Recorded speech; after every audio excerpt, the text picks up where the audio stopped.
উপস্থিত হয়েছি কিছু আকীদাগত বিষয়ের ব্যাপারে আলোচনা করার জন্য। সর্বপ্রথম মনে রাখবেন, আমরা মুসলমান।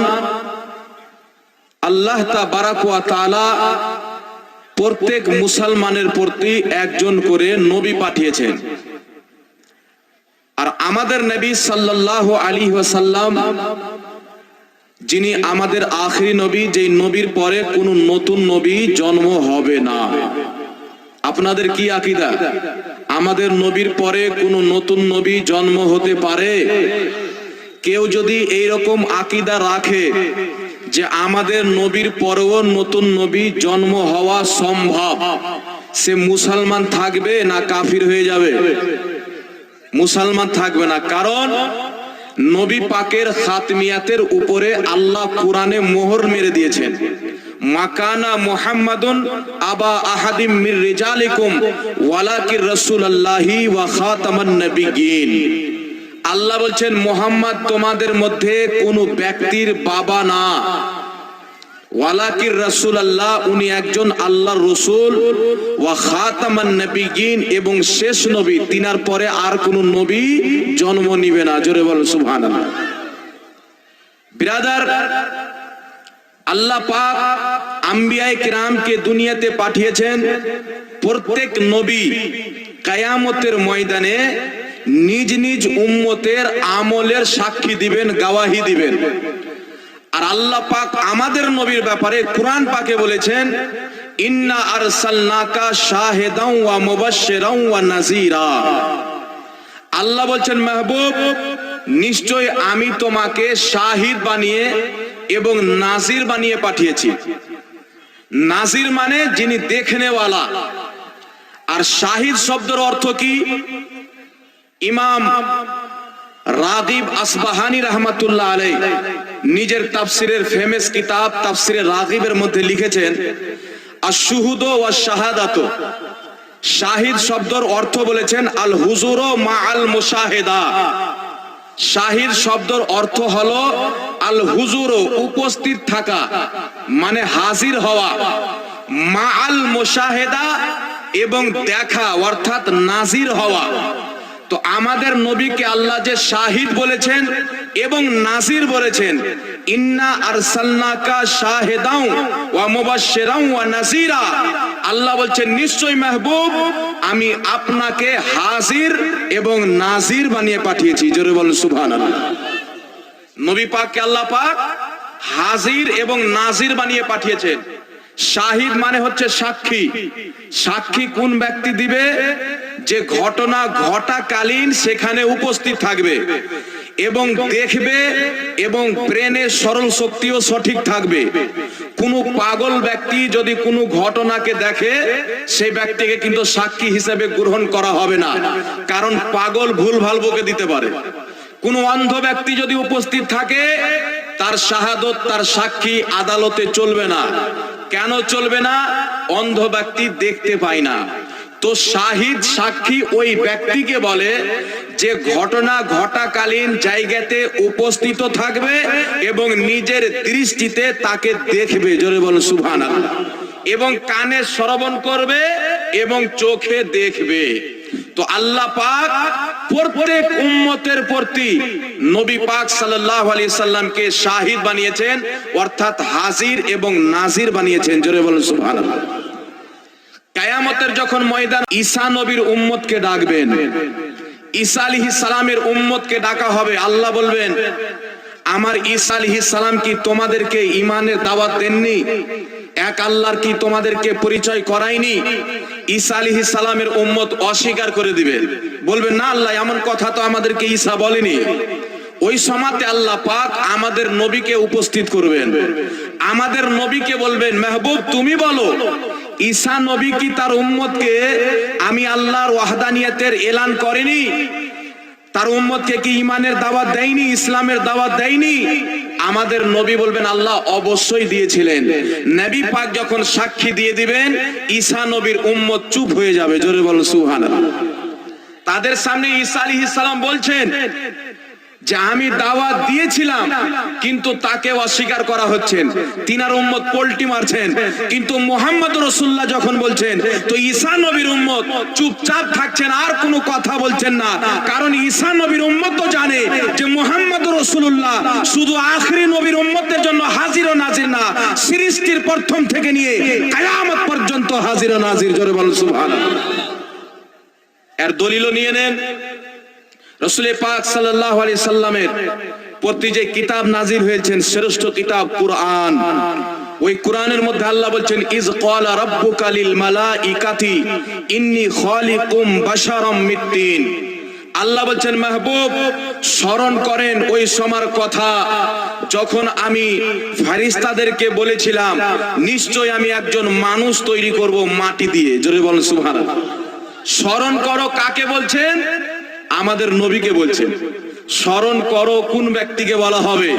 যে ঘটনা ঘটাকালীন উপস্থিত থাকবে তাকে স্মরণের কথা বলা হবে। আল্লাহ তাবারাক ওয়া তাআলা যখন আদম নবীকে সৃষ্টি করার পরামর্শ করছিলেন ফেরেশতাকে নিয়ে, তো আল্লাহ বললেন মাহবুব তুমি স্মরণ করো। আল্লাহ কুরআন পাকে বুঝিয়েছেন আমার নবী আদমের সৃষ্টির সময়তেও হাজির ছিলেন। জোরে বলেন সুবহানাল্লাহ। নারায়ে তাকবীর, নারায়ে রিসালাত, মাসলাকে আলা হযরত উলামা আহলে সুন্নাত।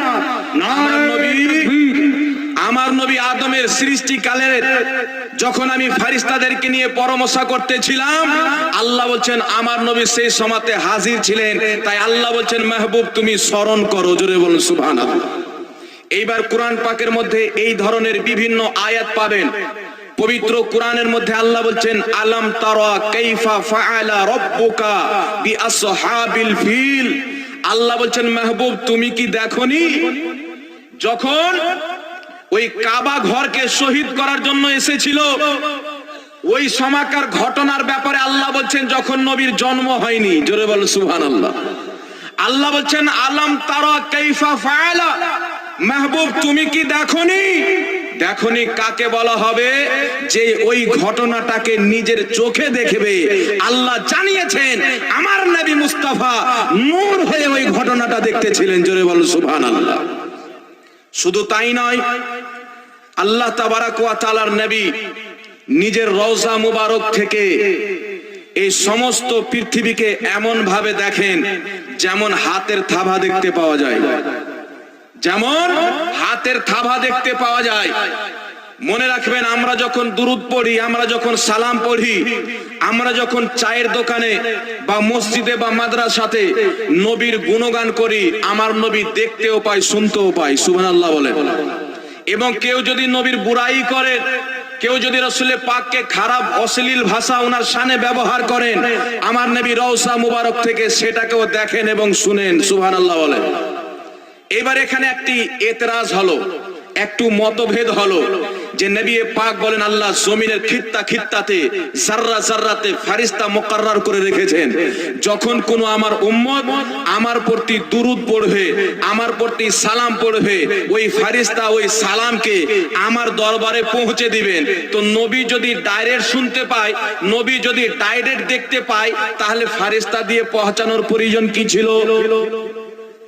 তখন সাধারণ মানুষের ব্রেন আটকে যায়, সাধারণ মানুষ আর বুঝতে পারে না যে কি আকীদা রাখবো।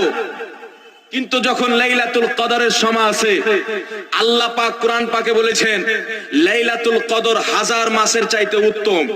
আর এই লাইলাতুল কদরে আল্লাহ বলছেন জিবরিল আমিন ফেরেশতাদেরকে সঙ্গে করে নিয়ে জমিনে আসে। প্রত্যেক খিত্তা খিত্তা জমিনের জাররা জাররাতে ঘুরেন। কারা ইবাদত করে, কারা বন্দেগী করে, কারা কোন কাজে লিপ্ত থাকে, ফেরেশতা আল্লাহ পাককে গিয়ে বলেন।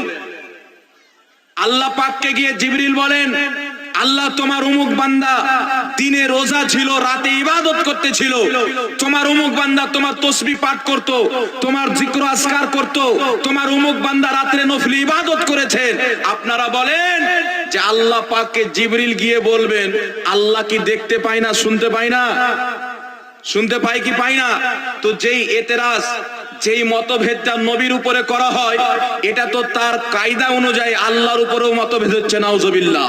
তো আল্লাহ তো সব জাননেওয়ালা, ফেরেশতাকে পাঠার প্রয়োজন কি?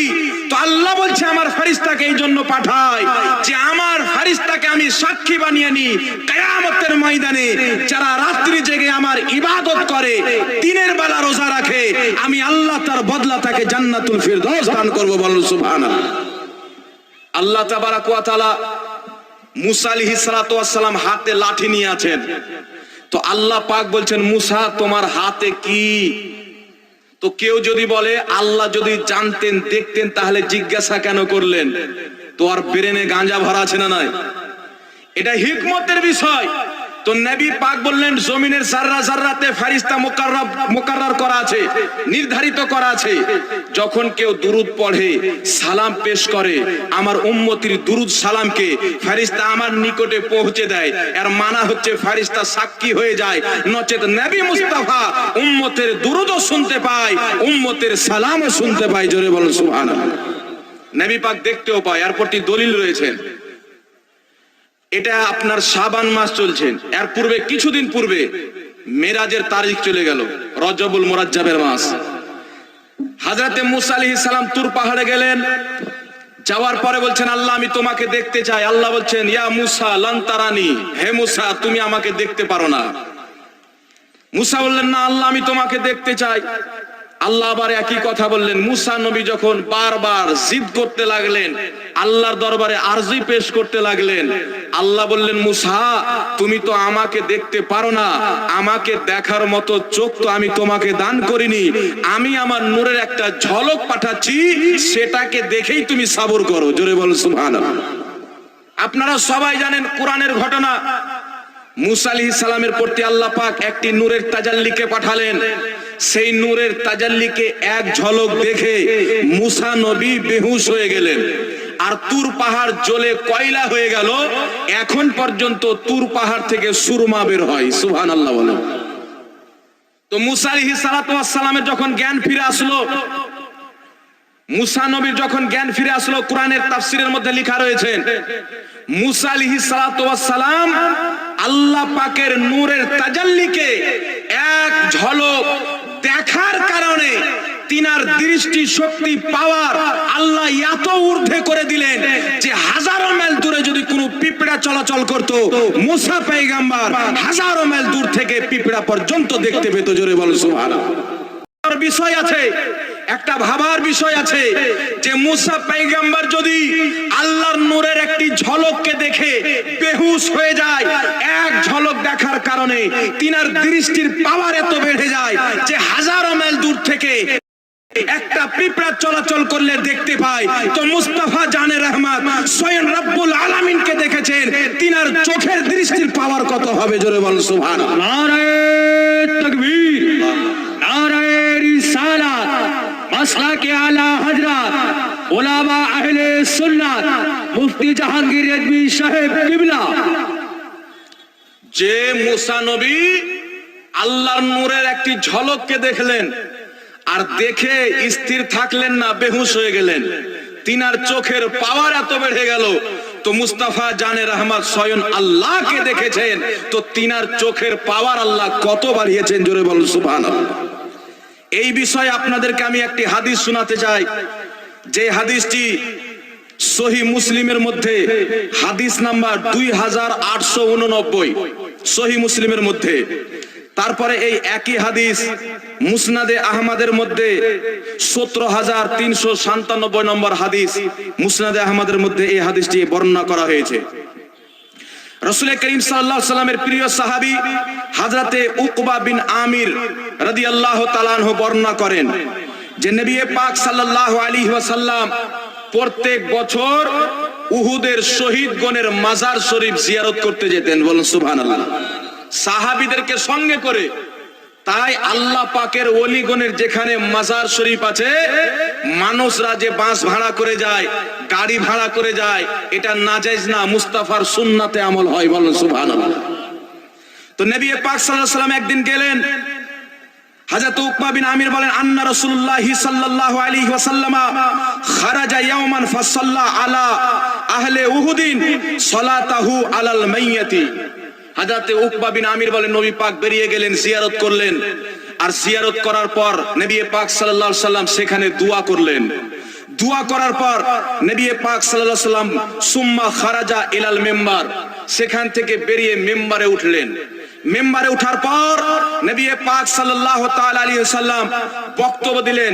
নবী পাক বললেন, ওয়া আনা শাহিদুন আলাইকুম, আমি তোমাদের সকলের প্রতি সাক্ষী রয়েছি। জোরে বলুন সুবহানাল্লাহ।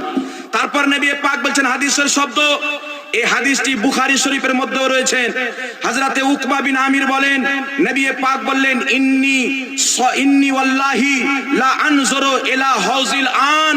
নবী পাক মিম্বারে চড়ে বললেন, ইন্নী নিশ্চয়, ওয়াল্লাহি আল্লাহর কসম, ওয়াল্লাহি আল্লাহর কসম,